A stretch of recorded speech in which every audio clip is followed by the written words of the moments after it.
Hey y'all, what's up? My name is Peyton Toubre. Welcome to my YouTube channel, and today I'm going to give you 9 picks. 5 for college football and 4 for the NFL.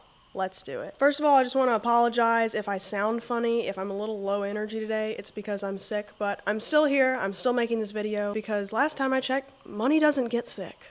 Money doesn't sleep. They don't want to see us win, but we're gonna win. Also, if you use code SURFER on either PrizePicks or Sleeper, you will get a 100% deposit match on your first deposit. So, if you deposit $100, for example, you will get an extra $100. And as always, if you want to talk to me, if you want to ask me a question, you can join my free chalkboard group chat. It's 100% free. If you want to join that, I will put a link to that in the pinned comment of this video. It is the most wonderful time of the year.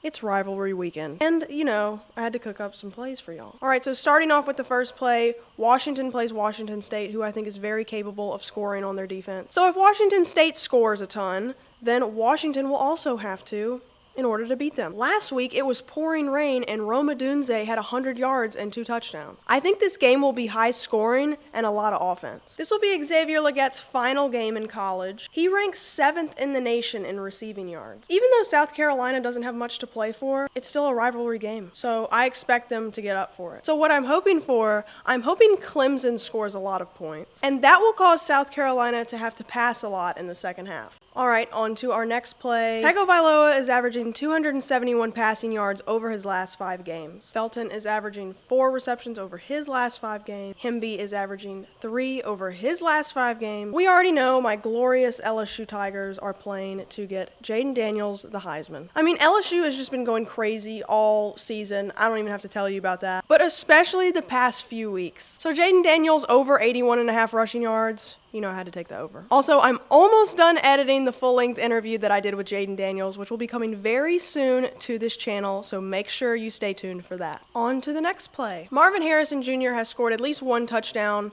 in his last 5 games. Actually, he scored at least 1 touchdown in his last 7 games. And in a crucial game like this, I mean, come on. Baker is averaging 98 yards over his last 5 games, so I can definitely see him hitting this. And again, like I said, Jaden Wheels.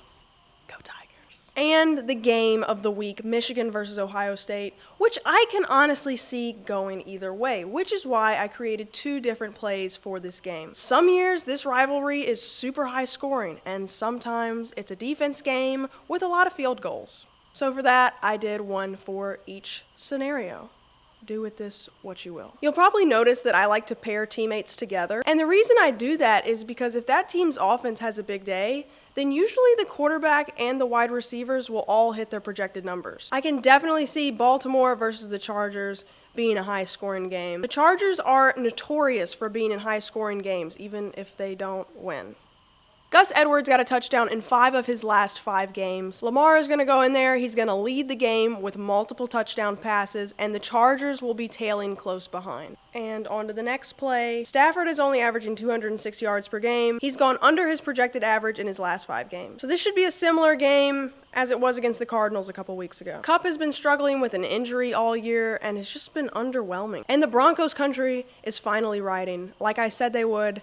They just needed some time with Sean Payton. I know, as a Saints fan, as a Louisiana native, he was going to turn Broncos country around. Anyway, and it is very clear, Sutton is Russell Wilson's clear #1 target in the red zone. Okay, time for the next pick. Jaylen Warren has a touchdown in 3 of his last 5 games. Ever since they announced him as the RB1 for the Steelers over Najee, he has been an absolute monster. In this game, I think Warren is going to get a lot of work. He's going to steal the touchdowns away from Pickett, and so for that reason, I'll be taking Pickett under a passing touchdown. And although Browning doesn't have any stats to show for it, I'm still taking his over on passing yards. Because even though he played less than half a game when Burrow was taken out, he still played pretty well, especially against a tough Ravens defense. I think he gets those yards, and I'll pair him with Tyler Boyd over receptions now that he will be stepping up for T. Higgins. Mike Evans has had a touchdown catch in 4 of the last 5 games. So I'll pair him with Baker over passing yard, who has also hit 4 out of his last 5. Jonathan Taylor has been great since his return. He's had a touchdown in 3 of his last 5 games. I think Taylor gets all the work,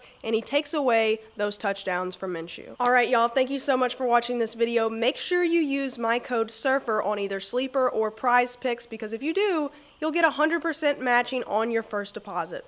So, if you deposit $100, you'll get an extra $100.